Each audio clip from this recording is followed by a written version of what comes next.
It's almost criminal how many people do SEO in the wrong order and waste their time and waste their resources and they get frustrated and give up. I see it all the time. It drives me crazy. That's why I'm making this episode. This is prioritizing different SEO activities. I've broken down search engine optimization into 6 activities, and I'm telling you what you should do in what order. This is kind of a very condensed version of my SEO playbook. Okay. Number 1, you should start with technical SEO. I like to call it defensive SEO. You could have great offensive SEO. You could have amazing pages to rank for keywords. You could be doing great link building, but if you have a lot of problems with your site, all of that offensive SEO might not matter. For example, this is actually something that I see all the time. It'll be a single page application with no server-side rendering, which means that Google, even though Google says that they can crawl single page applications with client-side rendering,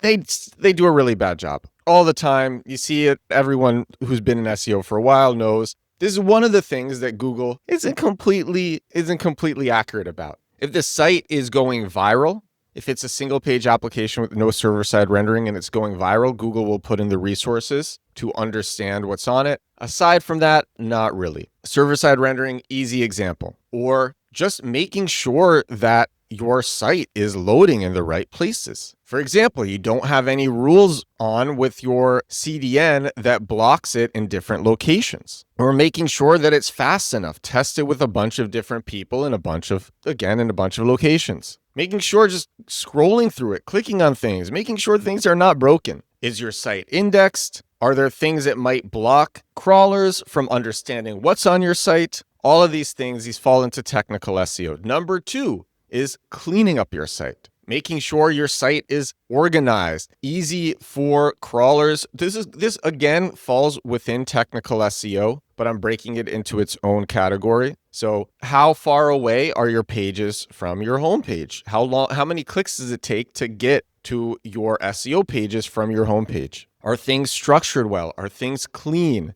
Do you have a bunch of junk on your website? A bunch of thin pages that aren't useful for users or search engines? Take those out, remove those. Maybe you have dozens of pages without any page titles or H1s, or your URL slugs are just random strings. Fix all of this stuff, and when you're moving around pages, 301 redirect your old URLs to the new correct URLs. Again, I consider this part of technical SEO, but I wanted to break it into its own one, because really you should be starting with the pure technical fundamentals before you even get into this stuff. Numbers 3 and 4 are actually in tandem. So 3 is offensive SEO. This is making pages that rank for non-branded keywords. This is, you want to use SEO for discovery from people who don't know your brand. You want people to find you through SEO and then convert. And then while you're doing that, while you're putting up these SEO pages, you should also be doing in tandem at the same time, you should be doing link building. A little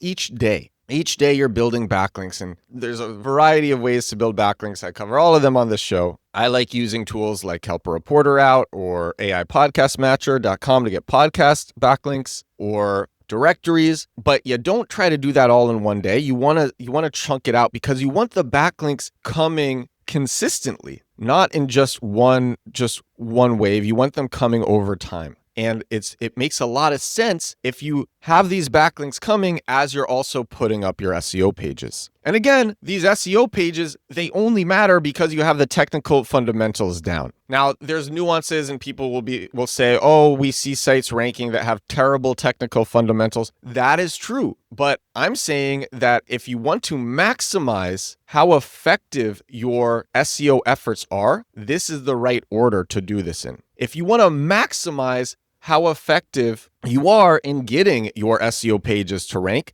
have the technical fundamentals down, because the thing is, if you want to improve these pages and your technical fundamentals are not down, or your site is really messy, there's a ton of extra variables in there, and it's hard for you to know what to improve. It's very possible that your page might actually be good enough, but your site is such a mess that you don't know that. And so you keep wasting your time trying to make improvements to a page when actually you had to improve the site. So that's why you want to get the technical fundamentals down, so that it's easier to know what to improve when you're actually trying to rank pages. And same with building links in tandem, because if you're just starting and you have no links at all, that's a problem. You want to at least have some links. And if you're more established and you have lots of pages, more links makes it easier to rank more pages and go after more competitive keywords. All right, so yesterday I talked about reputation management and how I believe the big trend in 2026 is going to be having tons of outsourced SEO copywriters who are writing articles or long social media posts about why your brand is awesome within your niche, writing it on Medium or in YouTube descriptions or on Reddit or on forums and tons of different places for both LLMs, but also for discovery, for when people are actually learning about your brand and deciding if they should go with your brand. And so number 5 is reputation management. Now, the thing is this activity matters more if you are an established brand, if people know of your brand and they're deciding if they want to go with you or with a competitor. People have to know your brand. It is still easier to hit non-branded keywords with pages on your website. But if keywords are competitive, then reputation management will help, especially if you're including your keywords in all this content that is also mentioning your brand. Reputation management is only if you have the inbound necessary that people are going to be deciding if they want to actually go with your brand. That's when it is more worthwhile to invest in it. But having at least a few drivers for leads for your product or service before even thinking about reputation management. Then number 6, the last one,